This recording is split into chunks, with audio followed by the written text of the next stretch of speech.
തലശ്ശേരി ദേശീയപാതയിൽ തോട്ടട എന്ന സ്ഥലത്ത് നിന്നും ഏകദേശം 3 കിലോമീറ്റർ ഉള്ളിലേക്ക് മാറിയാണ് ആ ഗുഹ.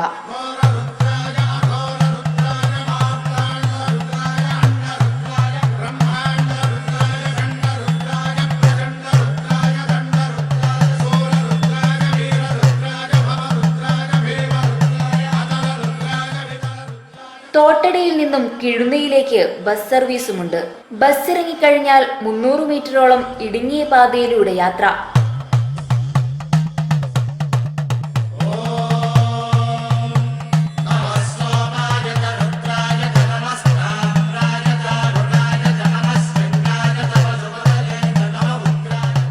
പാത അവസാനിക്കുന്നത് കടൽക്കരയിലാണ്.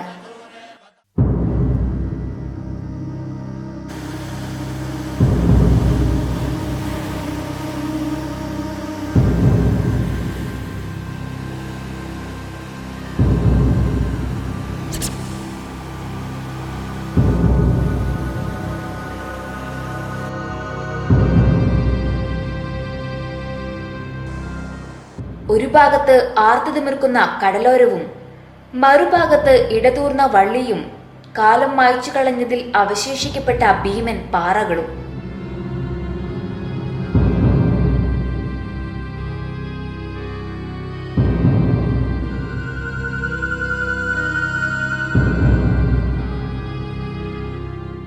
ഒറ്റനോട്ടത്തിൽ തനിച്ച ഗുഹ കാണാൻ വന്നവർ ഒരു നിമിഷമെങ്കിലും ഭയക്കാതിരിക്കില്ല. സർപ്പങ്ങളും മറ്റു ക്ഷുദ്രജീവികളും ഒളിച്ചു പാർക്കുന്ന വനാന്തരം പോലെ തോന്നിപ്പോകും.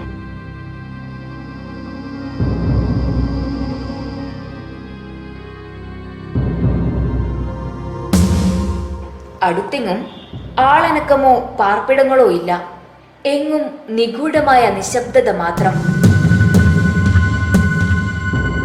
അതിനെ പിന്താങ്ങിക്കൊണ്ട് കടലിന്റെ ഗർജനവും.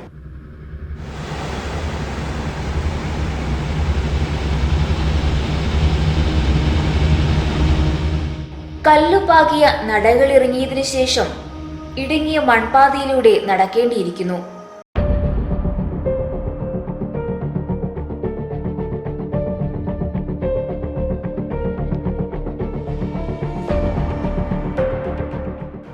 ഗുഹ കാണാനെത്തുന്നവർ ആദ്യമൊന്ന് അമ്പരന്നേക്കാം. പക്ഷേ ഇവിടെ എത്തുന്നവർക്ക് ആ ഗുഹ കാണാതെ മടങ്ങാനും വയ്യ.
ഇത് കിഴുന്നപ്പാറയിലെ യോഗീശ്വര സന്നിധാനം.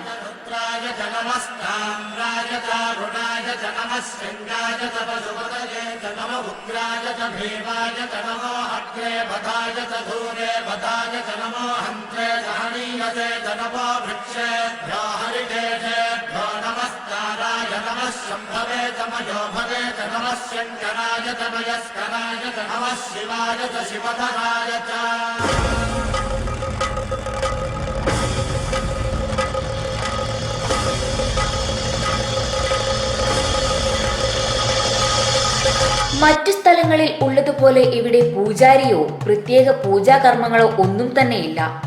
പ്രാർത്ഥിക്കുവാൻ എത്തുന്നവർ തന്നെ പൂജാരി. തികച്ചും വിജനമായ ഒരു ഗുഹാ കവാടം. ഗുഹയ്ക്കകത്തായി ഏറെ വിളക്കുകൾ തെളിഞ്ഞു നിൽക്കുന്നതായി കാണാം.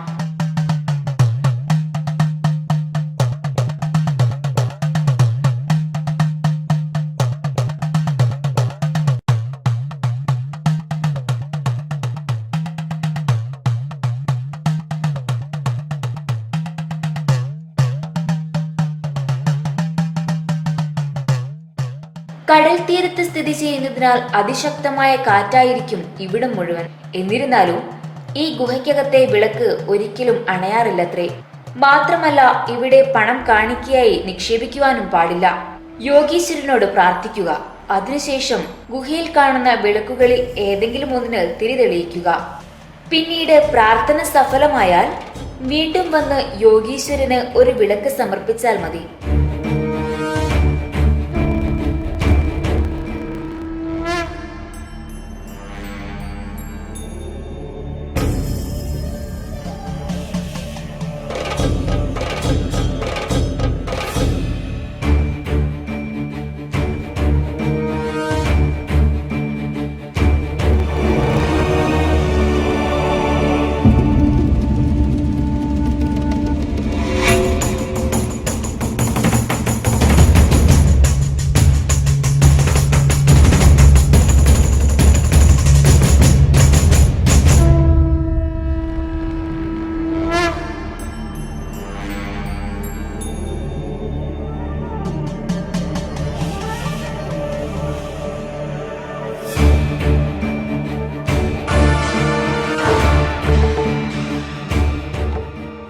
ഗുഹയിൽ കാണുന്ന വിളക്കുകളൊക്കെ വിശ്വാസികൾ അവരുടെ ആഗ്രഹ സാക്ഷാത്കാരത്തിന് ശേഷം സമർപ്പിച്ചതാണ്. വിളക്ക് സമർപ്പിക്കാൻ കഴിയാത്തവർക്ക് വെളിച്ചെണ്ണയോ തിരിയോ കർപ്പൂരമോ ഒക്കെ കാണിക്കയായി വയ്ക്കാം.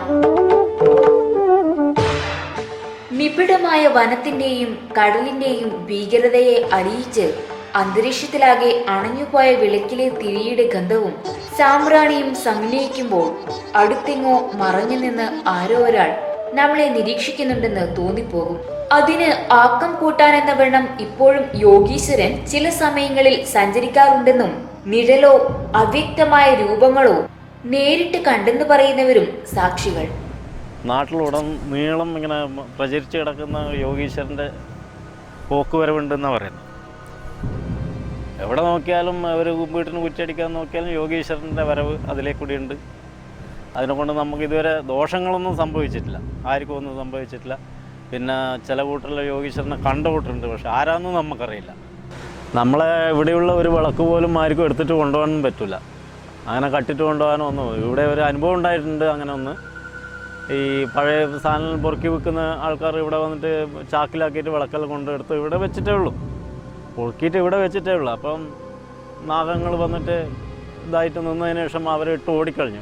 അന്ന് ഇവിടെ കല്ലുകൊത്തുന്ന കൂട്ടറുണ്ടായിരുന്നു. അവർ ഒച്ച കേട്ടിട്ട് വന്ന് നോക്കുമ്പോൾ ഇതിങ്ങനെ നിന്ന് അവരും മൗ കൂട്ടിയിട്ട് ഓടിക്കും. പിന്നെ അവരും വന്നിട്ടില്ല ഈ സ്ഥലത്ത്.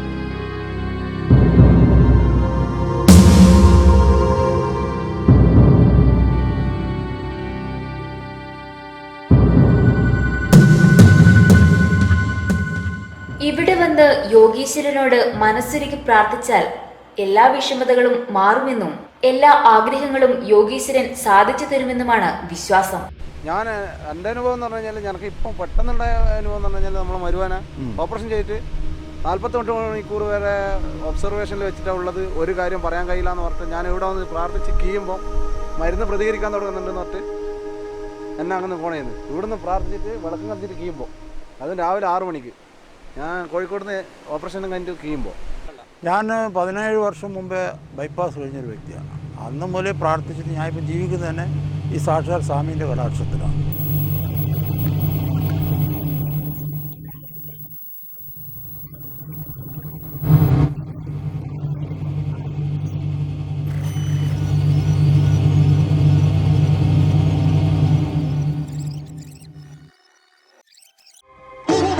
കാലങ്ങളോളം തപസ് ചെയ്ത് സിദ്ധനായ ഗുരു എവിടെ നിന്ന് വന്നെന്ന് ആർക്കും അറിയില്ല, എവിടേക്ക് പോയെന്നും അറിയില്ല. നാട് മുഴുവൻ അനുഗ്രഹം ചൊരിഞ്ഞ് മറഞ്ഞു പോയയാൾ.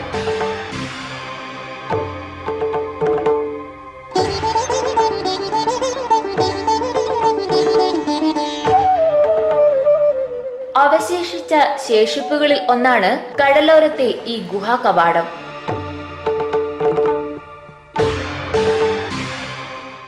കടൽ തീരത്തിലൂടെയോ കാട്ടിലൂടെയോ നടന്നാൽ യോഗീശ്വരൻ സ്നാനം ചെയ്ത തടാകത്തിലെത്താം.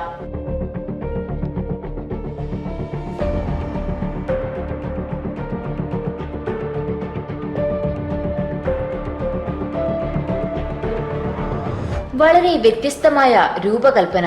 പാറക്കെട്ടുകളിൽ നിന്നും വരുന്ന വെള്ളം നേർത്ത ജലധാരയായി ശിവലിംഗത്തിന് മുകളിലൂടെ ഒലിച്ചിറങ്ങിയാണ് താഴേക്കെത്തുക.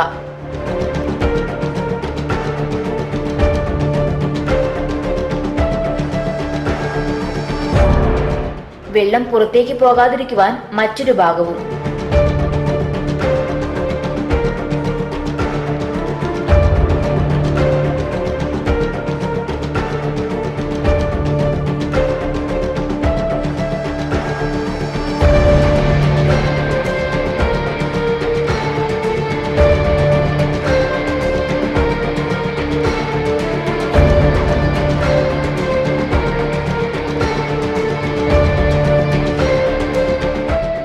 സ്ഫടികം പോലെ തിളങ്ങുന്ന വെള്ളത്തിൽ ഇറങ്ങാൻ തോന്നിപ്പോകും. കൂടുതൽ അറിയാനുള്ള ജിജ്ഞാസയായിരിക്കണം ആലിംഗൽ ക്ഷേത്രത്തിനെക്കുറിച്ചും ആൽത്തറയെക്കുറിച്ചുമുള്ള അന്വേഷണത്തിലേക്ക് ഞങ്ങളെ നയിച്ചത്.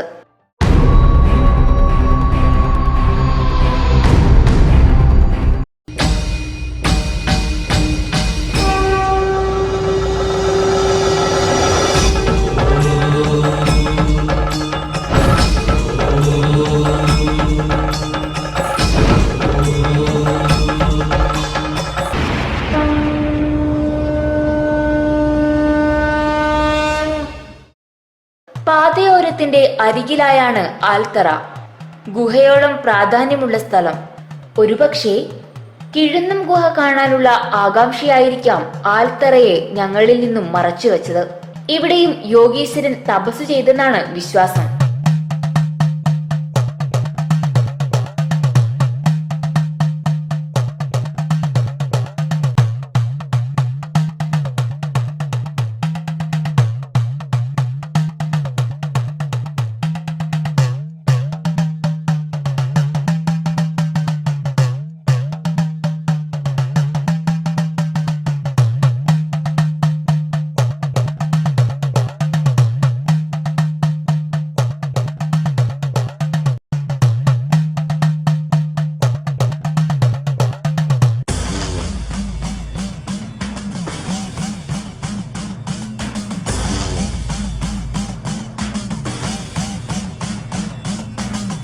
യോഗീശ്വരൻ കൈലാസത്തിൽ നിന്ന് മടങ്ങി വരുമ്പോൾ ക്ഷീണം തോന്നുകയും തുടർന്ന് വിശ്രമിക്കുകയും ചെയ്തു എന്ന് പറയപ്പെടുന്ന സ്ഥലമാണ് ഇന്ന് കിഴുന്നയിൽ കാണപ്പെടുന്ന ആലിംഗൽ യോഗീശ്വര സന്നിധാനം.